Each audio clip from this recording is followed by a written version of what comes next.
Luka officially signed a $165 million contract extension with the Lakers.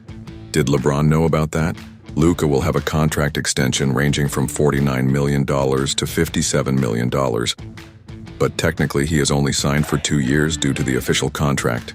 He still has some time left. There's one player option and one guaranteed for 2026, which is the one he previously signed in Dallas. The contract he signed now will actually take effect next year. According to Luka, he can't wait to play again and return to the finals.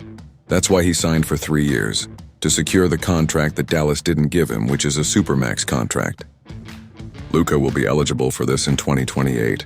His contract signed now runs until 2028. At this time, there could be $417 million available for Luka over 5 years, even if it's spread over 1 year. Whether it's 3 or 4 years, Luka will still average around $70 to $80 million per year.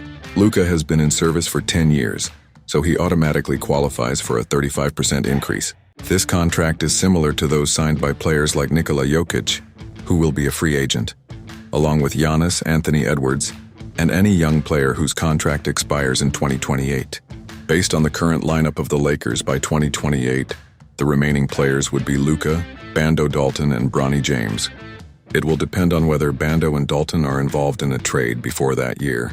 The Lakers have sufficient cap space, not salary cap, during this time, despite Luka's large contract, as LeBron's contract will be gone by then. There's still some time left, about 2 years, but teams often plan 2 years or more ahead. Before 2028, the Lakers need to acquire a player by the 2027 season to retain for the long term. As long as the NBA and Player Association do not lift the restriction on the tax apron, they will struggle to build a contender team. It will always feel like a gamble. Another player they need to retain is Austin Reeves, who declined the contract extension offered by LA. He turned down the $90 million over 4 years because that was the maximum the Lakers could provide him based on the collective bargaining agreement. Reeves could earn around $22 million per year if he signed. What he could potentially earn next year would be around $40 million per year. Since Luka is now signed, it will be difficult for Reeves to get that $40 million from the Lakers.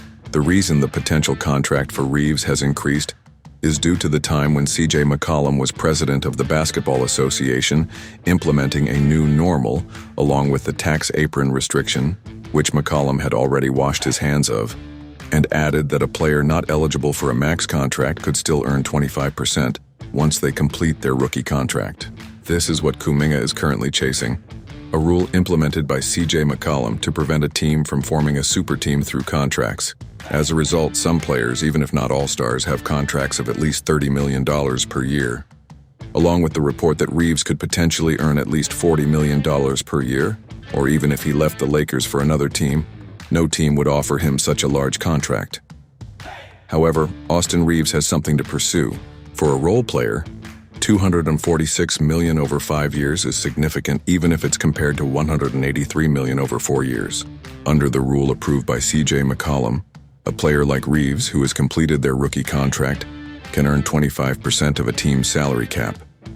So it's not that Reeves is asking for that contract, but rather that's what the rule states. Instead of the $23 million max contract Reeves could receive this year, he could push that closer to $30 million or more. He can't really ask for $40 million. He can only settle somewhere in the middle. The discussions between Reeves' agent and other teams, including LA, could lead to a negotiation where instead of 25%, Reeves could lower it to 20% or 23%. That's still significant. That's why Kuminga is adamant about asking for a lot, because that's what's in the rule. When a player is not eligible for a max contract, they can negotiate up to 25%, which corresponds to the salary cap of about $38 million this year. If Reeves could secure $186 to $200 million over 4 to 5 years next season, based on the rule, even if he lowers it to $150 to $160 million over 4 years, it's still a considerable amount. Even if Reeves attempts to lower it to $180 million over 5 years, that would still be a substantial contract. But it's not the max he could receive, because he mentioned that the reason he didn't accept the contract this year was a financial decision for himself. The $90 million is the maximum that can be offered to Reeves, because that's what the rule allows for a role player like him.